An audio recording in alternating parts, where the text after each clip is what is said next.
Bonjour, dans cette vidéo, nous allons démontrer le théorème de Pythagore, géométriquement, mais d'une manière un peu originale. Alors pourquoi originale? Parce qu'il existe de nombreuses démonstrations géométriques du théorème de Pythagore. La plupart s'appuient sur la comparaison d'aires entre deux figures. Je vais vous présenter la plus classique, et sans doute la plus simple. On part d'un triangle rectangle de longueur ABC.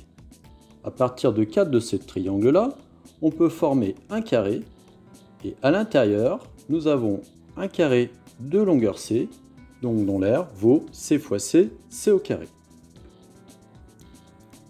Dans ce même cadre, on peut déplacer les quatre triangles de la manière suivante. On obtient alors un carré de longueur A, dont l'aire vaut A fois A au carré, et un carré de longueur B, que j'ai dessiné en vert,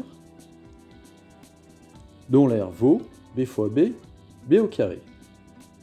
Maintenant, raisonnons un peu logiquement.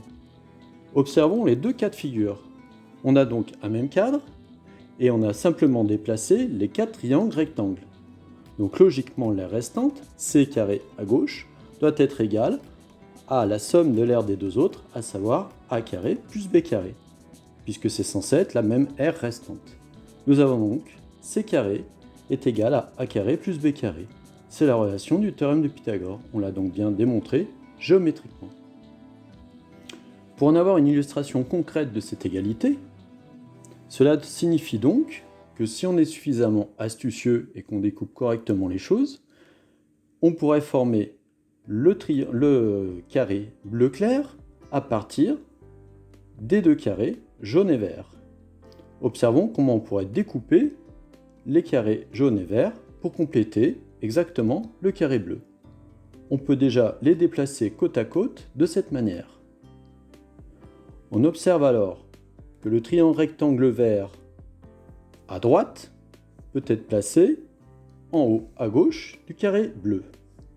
Et ensuite, nous avons un autre triangle rectangle que l'on peut déplacer en haut à droite. Nous avons donc bien formé le carré de côté C à partir des pièces jaunes et vertes. Donc nous avons bien C carré égale à A carré plus B carré. C'est ce qu'on appelle le puzzle de Pythagore. Maintenant, on va montrer ce même théorème, mais de manière un peu moins classique. En réalité, on va passer par les longueurs et non pas par les aires. C'est ce que j'appelle la méthode des trois triangles, des trois rectangles. Donc on part d'un triangle de rectangle de longueur ABC, et donc on peut former un rectangle de longueur A et B.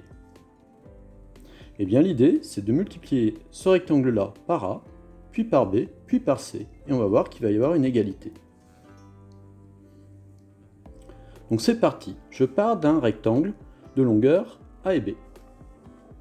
Comme je l'ai dit, je vais multiplier les dimensions de ce rectangle par A. Pourquoi? Parce qu'on va faire apparaître A fois A au carré. Et évidemment, toutes les dimensions sont multipliées par A. Donc nous aurons A au carré d'une part et A fois B d'autre part. Je fais tourner de 90 degrés ce rectangle. Et cette fois-ci, pour faire apparaître B au carré, je vais multiplier ce rectangle vert par B. Nous aurons donc comme longueur B fois B, B au carré, et une hauteur égale à A fois B. Et donc je peux le placer juste à côté du rectangle jaune. Comme j'ai multiplié le premier rectangle jaune par A, la diagonale a aussi été multipliée par A, j'obtiens donc A fois C. Et pareil pour le rectangle vert, j'obtiens B fois C. Puisque nous avons effectué une rotation dans 90 degrés pour passer du rectangle jaune au rectangle vert, les diagonales ont donc tourné de 90 degrés, j'ai donc un angle droit.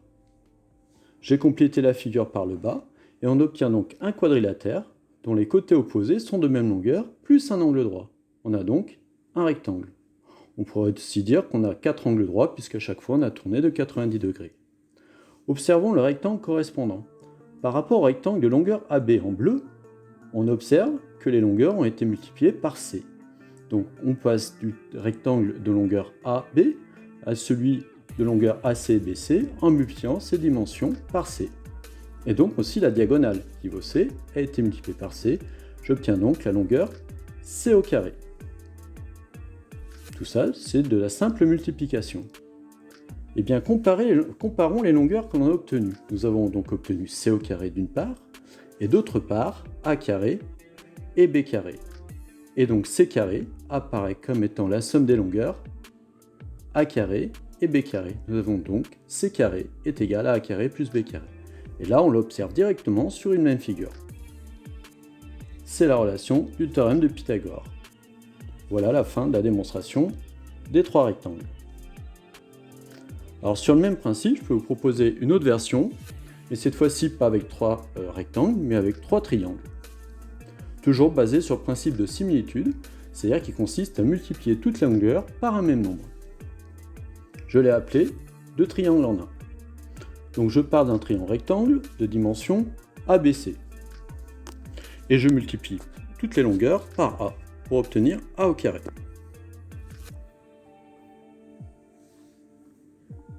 Ensuite, je fais tourner ce triangle de 90 degrés. Je effectue une rotation de 90 degrés. Et cette fois-ci, je multiplie par B pour obtenir la longueur B au carré. Dans les deux cas, j'ai un triangle rectangle qui a une hauteur AB, donc que je peux placer côte à côte.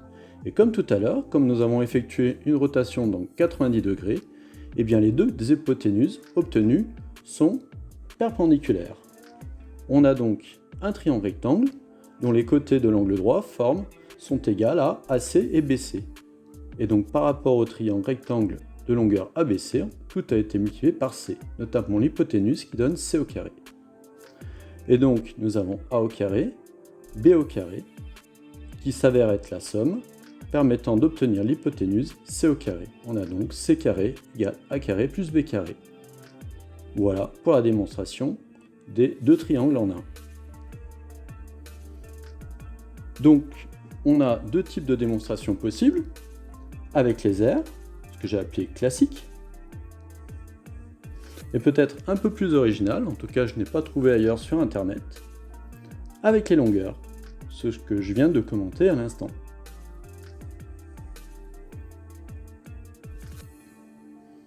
Voilà, donc deux méthodes différentes. Si vous pouvez m'indiquer dans les commentaires si vous connaissiez ces méthodes de démonstration avec longueur, et si vous pensez qu'elles seraient utiles pour des collégiens, en complément des démonstrations habituelles du théorème de Pythagore avec les aires. Je ne dis pas que les longueurs c'est mieux que les aires, ça peut être un complément. Alors ici A carré, B carré et C carré représentent des longueurs, et donc elles sont faciles à représenter, à comparer sur une seule figure.